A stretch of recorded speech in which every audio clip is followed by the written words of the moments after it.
Selamat pagi, Bapak, Ibu Guru, Suster, dan teman-teman semua. Perkenalkan, saya Sharon Davina dari kelas 9B nomor absen 28. Pada hari ini, saya akan membahas proyek ketiga saya yang bertema Creativity in Indonesian Culture. Selanjutnya, saya akan membahas mata pelajaran agama. Tradisi Surau Wujud. Tradisi Surau Wujud adalah tradisi keagamaan yang berasal dari Jawa, lebih tepatnya di Desa Prigi. Desa tersebut terletak di Kecamatan Kedung Jati, Kabupaten Grobogan. Masyarakat di desa ini memiliki dua agama yang dianut oleh warganya, yaitu Islam dan Buddha. Salah satunya adalah tradisi Suro. Bulan Suro dianggap oleh masyarakat suku Jawa sebagai bulan yang sakral. Mereka menghindari hal yang cukup bahaya dalam kehidupan mereka pada bulan tersebut. Pada hari itu, umat-umat Buddha memasak ketan dan makanan lain untuk diberikan kepada umat Islam. Tujuan mereka adalah saling membalas kebajikan antara umat Islam dengan umat Buddha. Dengan cara saat bulan puasa, umat Buddha mengantarkan ketan kepada umat Islam dan sebaliknya. Puncak tradisi tersebut adalah pada saat bulan purnama. Yang membuat menarik dari desa Prigi adalah setelah selesai ibadah di wihara, umat Buddha dan umat Islam saling berkumpul kembali untuk berkeliling di jalan desa dengan tujuan sebagai rasa syukur telah diberikan karunia yang berlimpah dan kerukunan desa. Setelah berkeliling desa, mereka kembali ke rumah masing-masing untuk bersiap menerima kunjungan dari keluarga, saudara, dan tetangga yang beragama Islam. Hal tersebut mirip dengan perayaan Idul Fitri di mana umat Islam berkumpul dan berkeliling ke rumah keluarga, saudara, dan tetangga untuk saling bersilaturahmi. Tradisi satu suro atau surau wujud di desa Prigi ini bisa menjadi salah satu contoh baik untuk memelihara tradisi yang sudah ditinggalkan oleh leluhur.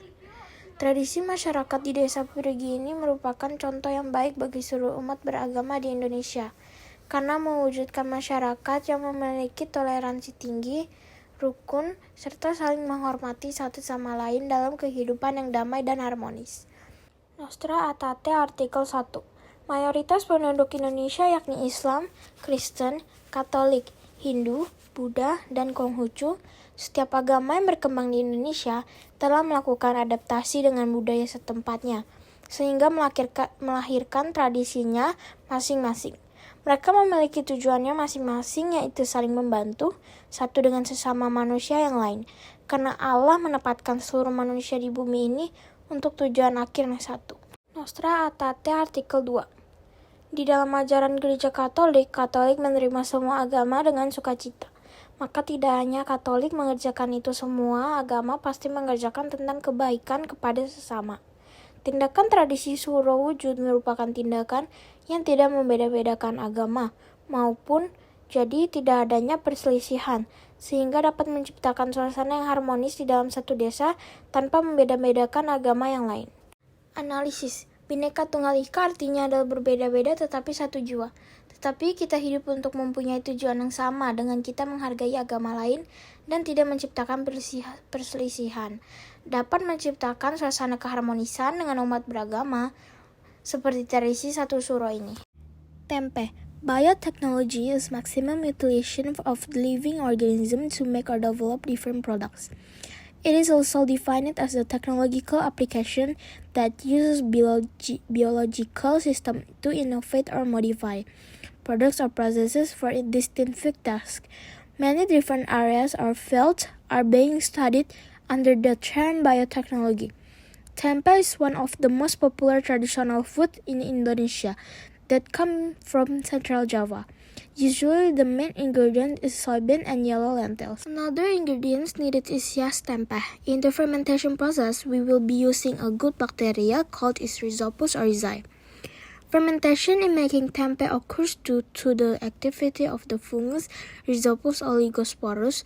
Fermentation of tempeh can remove the unpleasant smell of soybean, which is caused by the activity of the lipoxygenase enzyme.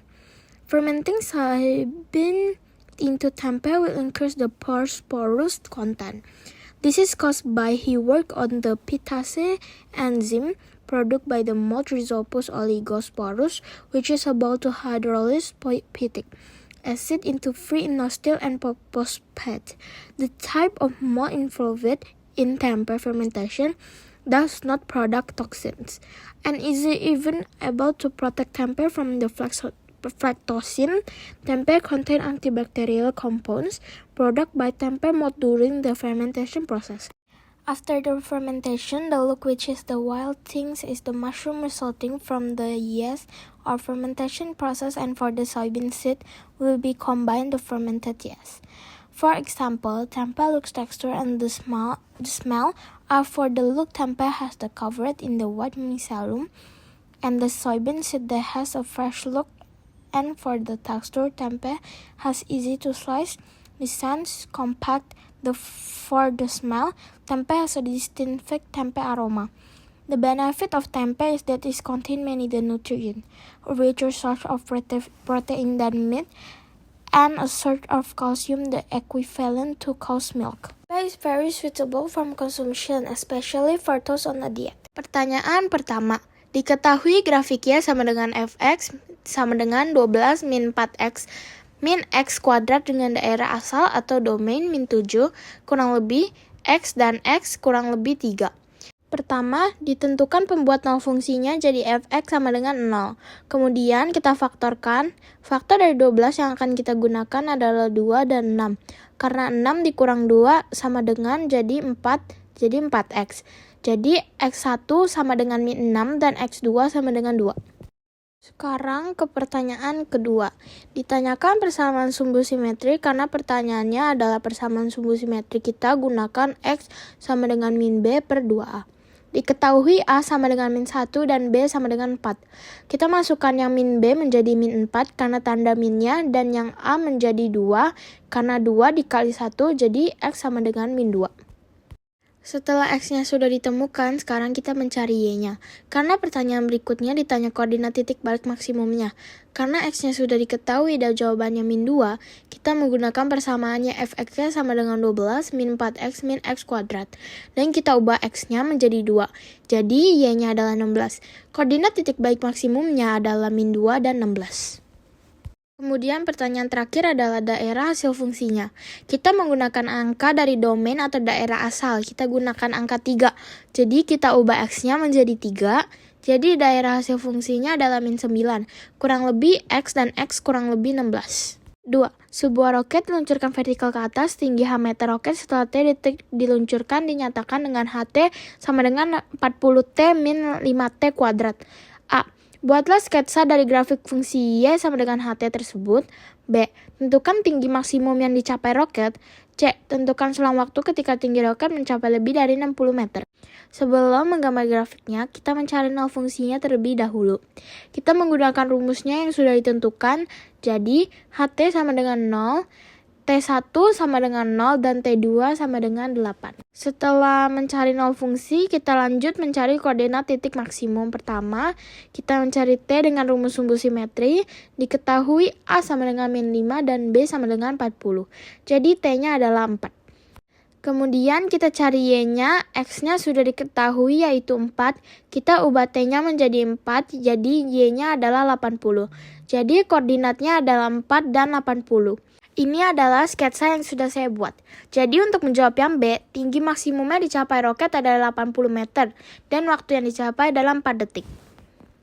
Kemudian pertanyaan terakhir, ditanya selang waktu ketika tinggi roket mencapai lebih dari 60 meter.